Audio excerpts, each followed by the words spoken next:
അപ്പോൾ നമ്മുടെ വർക്ക് കഴിഞ്ഞിട്ട് ഷീറ്റ് അടിച്ചതിൻ്റെ അടിഭാഗം എന്ന് പറഞ്ഞു കഴിഞ്ഞാൽ ഈ ഒരു രീതിയിലാണ് കേട്ടോ. അത് മൂല തിരിച്ചിട്ടുള്ള ഭാഗത്ത് എന്ന് പറഞ്ഞു കഴിഞ്ഞാൽ കട്ടിങ്ങോ കാര്യങ്ങളോ ഒന്നും താഴത്തോട്ട് അറിയത്തില്ല. കാരണം നമ്മൾ കട്ടിങ് അത്ര പെർഫെക്റ്റ് ആയിട്ടാണ് നമ്മൾ സെറ്റ് ചെയ്തെടുത്തിട്ടുള്ളത്. അതുപോലെ തന്നെ 3.1 മുകളിൽ വരുന്ന പോലെയാണ് കട്ടിങ് ഉള്ളത്.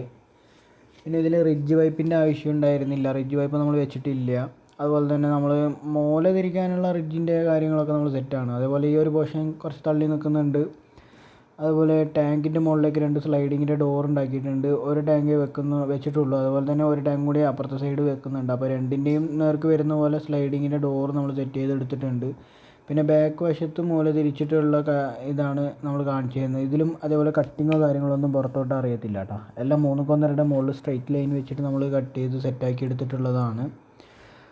അതുപോലെ ടാങ്കിൻ്റെ മുകളിൽ ഇവിടെ വരികയാണെന്നുണ്ടെങ്കിൽ ടാങ്കിൻ്റെ മുകളിൽ നോക്കിക്കഴിഞ്ഞാൽ സ്ലൈഡിങ്ങിൻ്റെ ഡോർ സെറ്റ് ചെയ്ത് ഫ്രെയിം ആയിട്ടുള്ളത് കാണാൻ പറ്റും. ഇപ്പോൾ നമ്മൾ ക്ലോസ് ചെയ്ത് വെച്ചിട്ടുള്ളതാണ്. അതായത് നമ്മൾ ഓടാമ്പൽ സെറ്റോ കാര്യങ്ങളെല്ലാം വെച്ചിട്ടുള്ളത്. അതിൽ ഹോൾ പട്ട വെച്ചിട്ട് ബോൾട്ട് ഇട്ട് വെച്ചിരിക്കുകയാണ്. കാരണം കാറ്റൊക്കെ വരുമ്പോൾ പറന്നു പോകാതിരിക്കാൻ വേണ്ടിയിട്ട്.